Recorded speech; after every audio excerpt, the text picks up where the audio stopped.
नमस्कार दोस्तों, मैं हिमांशु आप सभी का स्वागत करता हूं अपने YouTube चैनल ई सेलिंग ज्ञान में। दोस्तों, अगर आप ऑनलाइन सेलिंग बिजनेस करते हो, अगर आप अमेज़ॉन, फ्लिपकार्ट और मीशो जैसे मार्केट प्लेस पर ऑनलाइन सेल करते हो, तो उस केस में आपने देखा होगा जब भी आप कोई रिपोर्ट इन मार्केट प्लेस से फैच करते हो, चाहे वो सेल रिपोर्ट हो, चाहे वो पेमेंट रिपोर्ट हो, चाहे वो रिटर्न रिपोर्ट हो, तो जो रिपोर्ट का फॉर्मेट होता है वो एक्सेल होता है। मतलब ज़्यादातर रिपोर्ट जो आप मार्केट प्लेस से फैच करते हो वो एक्सेल फॉर्मेट में ही होती है। अब अगर आपको इन रिपोर्ट्स में कुछ भी चीज़ सर्च करनी है, मतलब आपने पेमेंट रिपोर्ट ओपन कर ली और आपके पास एक सेट ऑफ ऑर्डर आईडीज दे रखी हैं जिनका कि आपको पेमेंट पता करना है, तो आप क्या करोगे, एक एक करके सभी ऑर्डर आईडीज को पेमेंट रिपोर्ट में सर्च करोगे और उसका पेमेंट जो है वो पता करोगे। लेकिन अगर आप ऐसे करने बैठोगे तो ये एक सेलर के लिए बहुत ही ज़्यादा मोनोटोनस और बोरिंग टास्क बन जाता है। मतलब आप कर तो लोगे लेकिन ये काफ़ी ज़्यादा टाइम टेकिंग प्रोसेस हो जाता है। अब मानकर चलिए आपके डेली के एवरेज 30 ऑर्डर्स आते हैं, तो मंथली एवरेज 1000 ऑर्डर्स में मान लेता हूँ आपके आते हैं। और अगर आपको किसी भी मंथ के 1000 ऑर्डर आईडीज दे दी जाए, ऑब्वियसली वो एक रैंडम ऑर्डर में ऑर्डर आईडीज होंगी, और अगर आपको उनका पेमेंट जो है वो पता करना है तो आप एक एक करके उन 1000 एंट्रीज में अपनी ऑर्डर आईडी को सर्च करोगे अपना पेमेंट को जानने के लिए। तो ये ना बहुत ज़्यादा टाइम कंज्यूमिंग टास्क हो जाता है, और ये एक ऐसी एक्टिविटी है जो कि हमें हर महीने करनी होती है, तो काफ़ी ज़्यादा टाइम हमारा बिजनेस का चला जाता है। तो एक्सेल पर जब भी हमें कोई रिपोर्ट मिलती है ना, तो हमारा काम काफ़ी ज़्यादा आसान हो जाता है अगर हम कुछ फॉर्मूलेज का यूज़ करें जो कि एक्सेल में एक ऑनलाइन सेलर बहुत ही आसानी से यूज़ कर सकता है।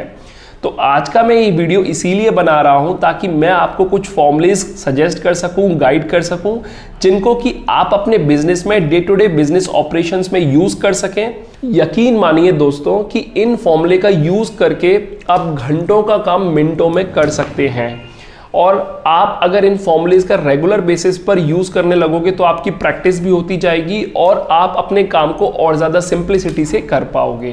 तो आइए अब हम सिस्टम पर चलते हैं समझने के लिए आखिर वो कौन से फॉर्मूलेज हैं जो कि हमारा काम को आसान करते हैं और उन्हें यूज़ कैसे करना है। तो दोस्तों, अभी स्क्रीन पर आपके सामने एक गूगल शीट मैंने ओपन की हुई है।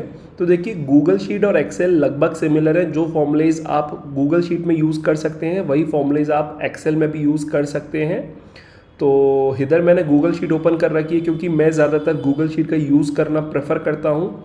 इसके काफ़ी रीज़न है, क्योंकि गूगल शीट हमारी जीमेल आईडी के साथ लिंक रहती है, और इसके अलावा गूगल शीट को आप अपने स्टाफ के साथ शेयर कर सकते हो और एक ही वक्त पर मल्टीपल पर्सन गूगल शीट पे काम कर सकते हैं। तो इसलिए मैं गूगल शीट को प्रेफर करता हूँ। बाकी यूज़ एक्सेल और गूगल शीट का लगभग सिमिलर है, और यहाँ भी हमें टैबुलर फॉर्मेट में डेटा मिलता है और सिमिलरली एक्सेल में भी मिलता है। अब जो फॉर्मूलेज आप एक्सेल में या गूगल शीट में यूज़ कर सकते हो वो है if formula, sum formula, V lookup formula और पिवट टेबल का कंसेप्ट। तो मेनली फॉर्मूलेज तो कई सारे होते हैं जो कि आपके काम को आसान बना सकते हैं, लेकिन मुझे अपने ऑनलाइन सेलिंग बिजनेस के हिसाब से ये 4 फॉर्मूले या 4 कंसेप्ट बहुत ही ज़्यादा इंपॉर्टेंट लगते हैं जो कि एक सेलर को पता होना चाहिए, और इसने मेरे भी काफ़ी काम को आसान किया है। तो मैं समझता हूँ कि आपको भी इसके बारे में नॉलेज होनी चाहिए। अब अगर आपको पहले से थोड़ी भी नॉलेज है एक्सेल की, तो आपने इफ फॉर्मूला और सम फॉर्मूला तो पास्ट में भी अपने स्कूल टाइम में या कॉलेज टाइम में यूज़ किया हुआ होगा। देखिए, इफ फॉर्मूला जो है वो यूज़ किया जाता है कंपैरिजन के लिए, और सम फॉर्मूला जो यूज़ किया जाता है वो एडिशन के लिए यूज़ किया जाता है।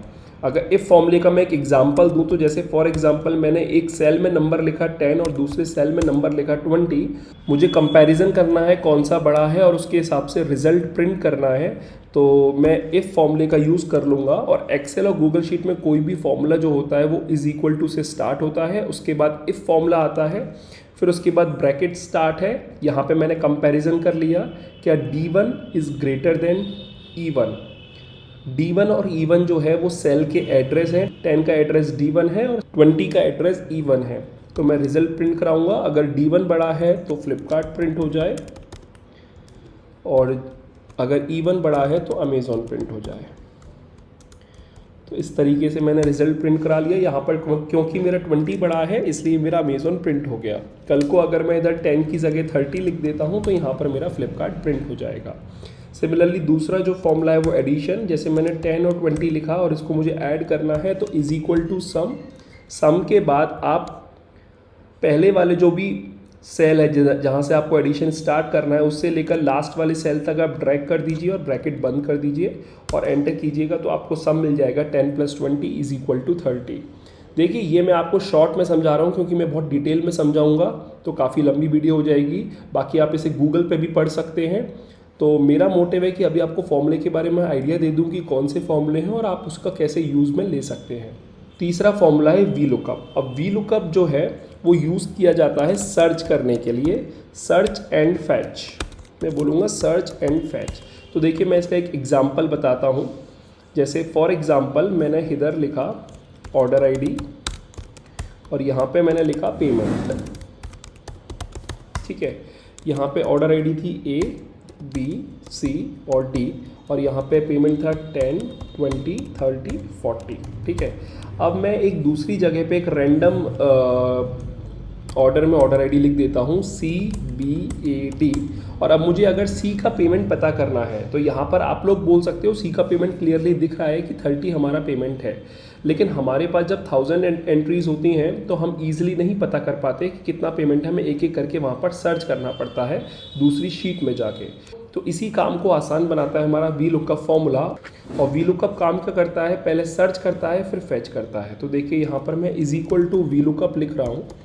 वी लुकअप के अंदर 4 चीज़ें आती हैं। सबसे पहले आता है जिस ऑर्डर आईडी को मुझे सर्च करना है, यहाँ पे मुझे C ऑर्डर आईडी को सर्च करना है तो मैंने इसको सेलेक्ट कर लिया है।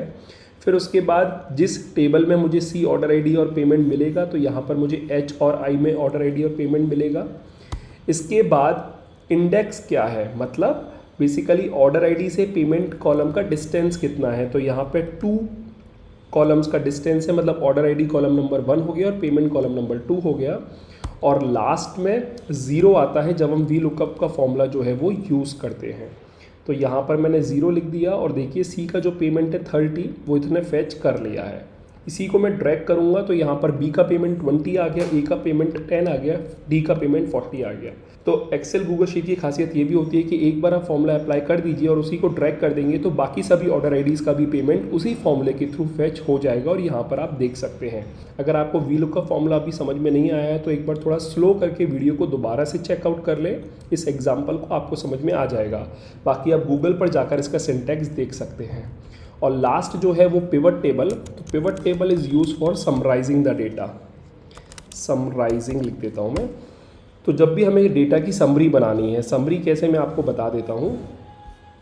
देखिए यहाँ पे मैं लिखता हूँ ऑर्डर आईडी और यहाँ पे मैं लिखता हूँ पेमेंट, ठीक है। अब मैं अगर बोलता हूँ A ऑर्डर आईडी का मेरा जो पेमेंट है वो 2 बार आया, B का 1 बार आया, C का फिर 2 बार आ गया, A का फिर 3rd टाइम भी आ गया और यहाँ पे मैं लिख देता हूँ 10, 20, 30, 40, 50, 60, 70, मतलब यहाँ पे कुछ डमी वैल्यूज़ यूज़ कर रहा हूँ। अब मुझे इसका समरी पता करनी है तो मैं क्या करूँगा, K और L को सेलेक्ट करूँगा, उसके बाद इंसर्ट पे जाऊँगा, पिवट टेबल क्रिएट करूँगा और मेरे जो पिवट टेबल है इसी शीट में क्रिएट करना है तो मैं एग्जिस्टिंग शीट कर दूँगा। ये बोल रहा है पिवट टेबल आपको किधर क्रिएट कर रहा है, मुझे किधर पिवट टेबल क्रिएट करना है। मैं ओके वाले बटन पर क्लिक कर दूँगा, क्रिएट वाले बटन पर क्लिक कर दूँगा और देखिए यहाँ पर पिवट टेबल जो है वो क्रिएट हो गया है। अब यहाँ पर देखिए 4 ऑप्शन आते हैं पिवट टेबल एडिटर में, रोज़, कॉलम, वैल्यू एंड फिल्टर। तो मैं रोज़ में सेलेक्ट कर लेता हूँ ऑर्डर आईडी एंड वैल्यूज़ में सेलेक्ट कर लेता हूँ पेमेंट। तो अब देखिए पिवट टेबल का जो मैजिक है वो क्या है। A ऑर्डर आईडी हमारी यहाँ 3 बार रिपीट हो रही है तो A आप देखिए 10 + 20 = 30 + 70 = 100। तो A के आगे मेरा टोटल पेमेंट जो है वो 100 आ गया है। इसी तरीके से B का पेमेंट है 30 तो B का टोटल पेमेंट जो है वो 30 आ गया है।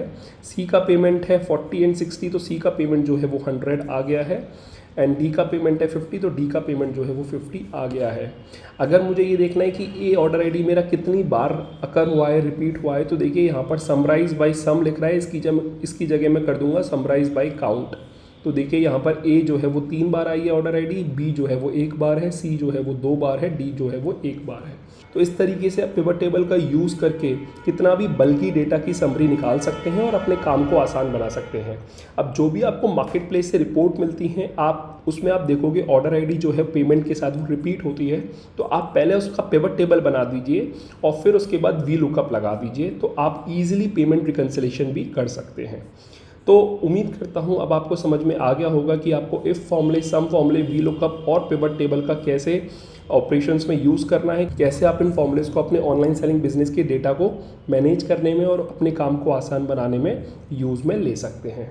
तो दोस्तों उम्मीद करता हूं अब आपको समझ में आ गया होगा कि कैसे हम अपने ऑनलाइन सेलिंग के डेटा मैनेजमेंट के पार्ट को ईजी कर सकते हैं एक्सेल के फॉर्मूलेस के थ्रू।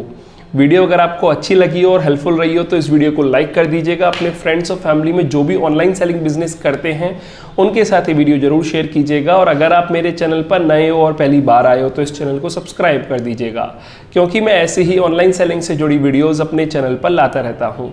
फिलहाल अभी के लिए मैं चलता हूँ। Thank you.